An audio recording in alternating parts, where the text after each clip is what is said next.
quand j'échoue, je vais vouloir chercher la gloire quand j'ai réussi. Tu sais, si c'est le nom de Dieu qui est en jeu, moi, mon nom n'a rien à voir là-dedans. Si je prie pour toi, tu ne guéris pas, ce n'est pas mon affaire. Et si je prie pour toi, tu guéris, ce n'est pas mon affaire non plus. Si l'un est mon affaire, l'autre va être aussi mon affaire. Je ne sais pas si vous me suivez là. Si quand tu ne guéris pas, c'est moi le problème. Quand tu guéris, ça va être moi aussi qui a fait l'œuvre. Et très souvent, nous allons être hésitants à cause de cela. Non, il n'est pas question de moi ni de toi. Si je prie pour toi et que tu ne guéris pas, c'est Jésus à blâmer. Parce que lorsque je prie pour toi et que tu guéris, c'est Jésus aussi qui doit recevoir le crédit. Et le crédit et le blâme va à Dieu. C'est pourquoi nous devons toujours être au minimum. Nous devons toujours être faibles. Et c'est dans nos faiblesses que sa force est rendue parfaite. C'est dans nos faiblesses qu'il montre sa force. Et Moïse dit, qui suis-je moi maintenant pour aller vers Pharaon? Et Dieu dit, maintenant c'est le moment. Et regardez par la suite. Dieu dit, ceci sera pour toi le signe que c'est moi qui t'envoie. Wow. Quand tu auras fait sortir d'Égypte le peuple, vous servirez Dieu sur cette montagne. Moïse dit à Dieu, j'irai donc vers les enfants d'Israël et je leur dirai, le Dieu de vos pères m'envoie vers vous. Mais s'ils me demandent quel est son nom, que leur répondrai-je? Dieu dit à Moïse, je suis celui qui est. Et il ajouta, c'est ainsi que tu répondras aux enfants d'Israël. Celui qui aime m'envoie vers vous. Dieu dit encore à Moïse, tu parleras ainsi aux enfants d'Israël. L'Éternel, le Dieu de vos pères, le Dieu d'Abraham, le Dieu d'Isaac et le Dieu de Jacob m'envoie vers vous. Voilà mon nom pour l'éternité. Voilà mon nom de génération en génération. Va, rassemble les anciens d'Israël et dis-leur, l'Éternel, le Dieu de vos pères, m'est apparu, le Dieu d'Abraham, d'Isaac et de Jacob. Il a dit, je vous ai vu, et j'ai vu ce qu'on vous fait en Égypte. Et j'ai dit, je vous ferai monter de l'Égypte, où vous souffrez dans le pays des Cananéens, des Éthiens, des Amoréens, des Phéréziens. On va t'inviter juste une crampe aux lèvres, là, avec tous les liens. Donc, Dieu dit, va faire sortir mon peuple et je vais leur donner tous ces pays où habitent tous ces liens qui sont cités là-dedans. Maintenant, malgré cela, Moïse dit, pas moi. J'ai déjà essayé, j'ai échoué. Maintenant, regardez le verset 4. Là, il commence à y avoir une espèce de va-et-vient entre l'Éternel et Moïse. Mais ce que j'aime dans ce passage, c'est vraiment la franchise de Moïse. Il était sûr de lui-même, il était franc que ce n'était pas lui, que pas moi. Et regardez, il commence au chapitre 4, verset 1. Moïse répondit et dit, voici, ils ne me croiront point et ils n'écouteront point ma voix. Mais ils diront, l'Éternel n'était point apparu. L'Éternel lui dit, qu'y a-t-il dans ta main? Il répondit, une verge. L'Éternel dit, jette-la par terre. Il la jeta par terre et elle devint un serpent. Moïse fuyait devant lui. L'Éternel dit à Moïse, étends ta main et saisis-le par la queue. Il étendit la main et le saisit, et le serpent relevait une verge dans sa main. Voilà. Et là, il lui montre un premier signe. Prends le bâton que tu as, jette-le à terre. Il le jette à terre. Ça devient un serpent. Et Moïse était vraiment comme vous et moi. Il a pris fuite devant le serpent. Et j'ai entendu un enseignement une fois où on traçait un parallèle entre le bâton et la parole de Dieu. Et le prédicateur a dit ceci, une fois que tu as la parole de Dieu dans tes mains, tiens-la, ne la laisse pas tomber. Oh, merci. Ne la laisse pas tomber. Parce que quand tu la laisses tomber, c'est plus difficile de la reprendre. C'est plus difficile de la reprendre. C'est plus difficile de la reprendre.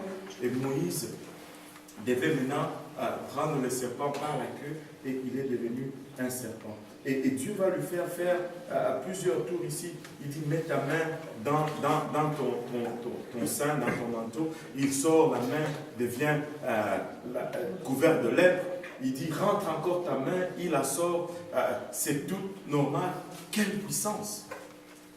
Quelle puissance! Avec une telle puissance, moi je dirais, je vais faire face à Pharaon. Mais Moïse regarde tout ceci, il dit, non, non. Et regardez ici, le verset 10. Moïse dit à l'Éternel, ah Seigneur, je ne suis pas un homme qui a la parole facile, et ce n'est ni d'hier, ni d'avant-hier, ni même depuis que tu parles à ton serviteur, car j'ai la bouche et la langue embarrassées. Il dit, je ne parle pas comme il faut, je bégaye, j'ai la langue embarrassée. Et ça n'a pas commencé d'aujourd'hui. Et Dieu lui dit, elle continue.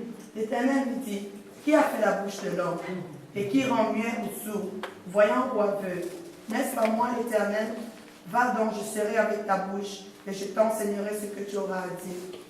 Moïse dit, ah Seigneur, envoie qui tu voudras envoyer. Waouh! Et Dieu dit, je vais te donner Aaron. Et Moïse regarde toutes ces options et dit, Seigneur, envoie seulement qui tu veux. Moi, là, je ne suis pas dans cette histoire. En d'autres termes. Envoie qui tu voudras. Waouh! Je ne sais pas si vous réalisez l'ampleur de ce que Moïse dit. Il est en train de dire vraiment, je ne veux rien avoir avec cette histoire. Fais ce que tu veux. Moi, je suis bien ici. Envoie qui tu voudras. Et là, la colère de Dieu s'enflamme. Et là, il dit, ok, je vais y aller. Et finalement, Dieu convainc Moïse. Et Moïse va pour délivrer le peuple. Mais il y a toujours un passage ici où on a toujours eu beaucoup de questions. C'est le verset 24. Très souvent, les gens se demandent, mais pourquoi? Aimez-vous les questions de pourquoi? Pourquoi Dieu voulait-il tuer Moïse alors qu'il l'envoie délivrer? Verset 24.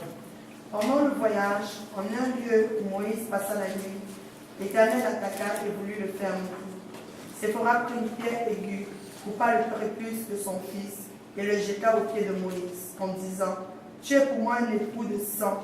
Et l'Éternel le laissa. C'est alors qu'elle dit, époux de sang, à cause de la circoncision. À cause de la circoncision. Maintenant, les gens se sont toujours posé la question, mais pourquoi Dieu voulait-il tuer Moïse après l'avoir dit, va délivrer mon peuple? Ça ne fait aucun sens. C'est contradictoire, c'est paradoxal. Maintenant, c'est quoi le problème ici? Pourquoi Dieu veut tuer Moïse? Premièrement, la réaction de sa femme nous donne une indication claire en ce qui concerne c'était quoi le problème.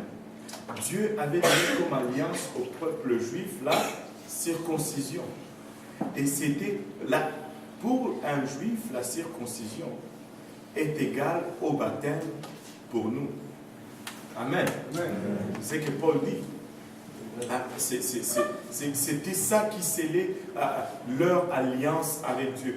Il y a une histoire qui s'était passée durant la Deuxième Guerre mondiale et qui démontre à quel point la circoncision est importante pour les Juifs.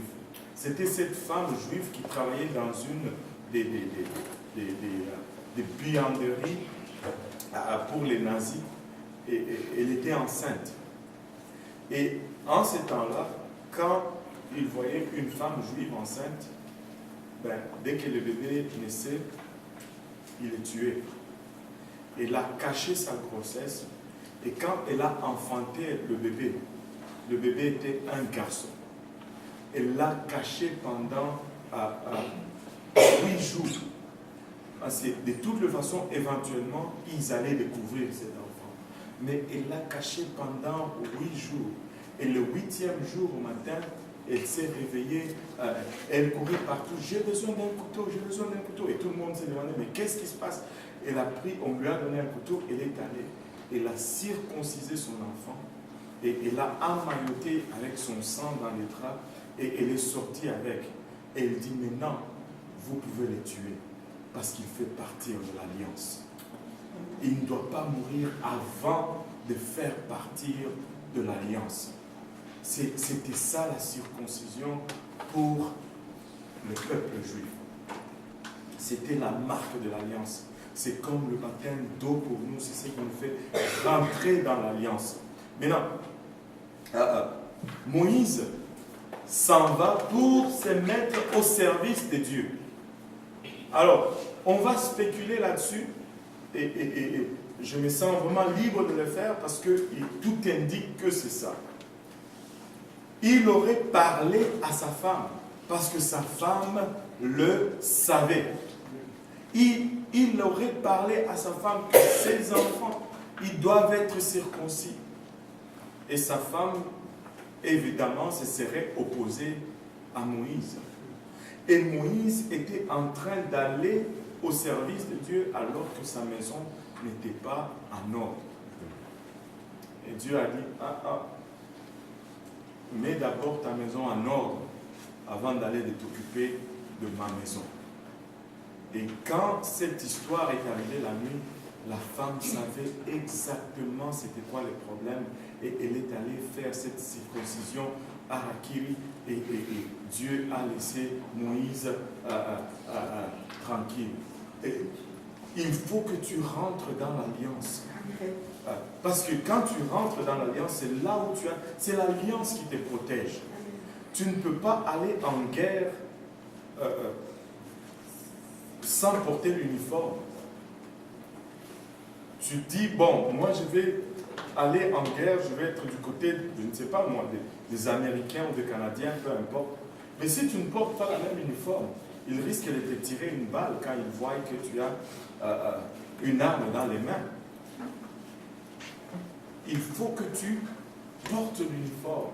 Il faut que tu rentres dans l'alliance avant d'aller servir celui que tu veux servir. Ça fait du sens, non? Alléluia. Et Moïse est parti et il se retrouve devant Pharaon. Pharaon, laisse aller mon peuple. Et on nous avait raconté l'histoire d'un prédicateur. Il avait prêché tellement long ce jour-là qu'à un moment donné, après 1h30 de prédication, il y a un frère audacieux qui s'élève dans le service et dit « Let my people go !» Laisse aller mon peuple.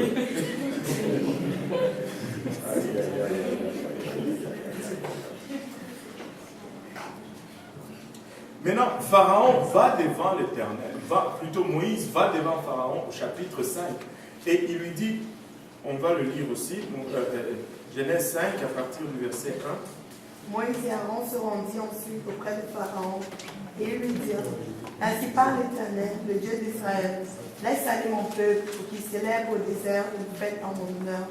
Aaron répondit, qui est l'Éternel pour que j'obéisse à sa voix, en laissant aller Israël? Je ne connais point l'Éternel et je ne laisserai point aller Israël. Ils dirent, le Dieu des Hébreux nous est apparu. Permets-nous de faire 3 jours de marche dans le désert pour offrir des sacrifices à l'Éternel afin qu'il ne nous frappe pas de la peste ou de l'épée. Et le roi d'Égypte leur dit, Moïse et Aaron, pourquoi détournez-vous le peuple de son ouvrage? Allez à vos travaux. Bref, Pharaon refuse tout simplement. Et regardons un peu comment il répond ici à Moïse. Parce que pour longtemps, j'avais une façon de penser au sujet de ces versets. Quand Moïse se pointe devant Pharaon et lui dit, l'Éternel m'a envoyé. Et il dit, laisse aller mon peuple. Pharaon se retourne et dit, mais qui est l'Éternel pour que je laisse aller Israël? Pour longtemps, je regardais cela comme étant vraiment une expression d'arrogance extrême. C'est comme si quelqu'un te regarde et dit, qui es-tu toi? Pour que je fasse ce que tu me dis. Qui es-tu d'abord?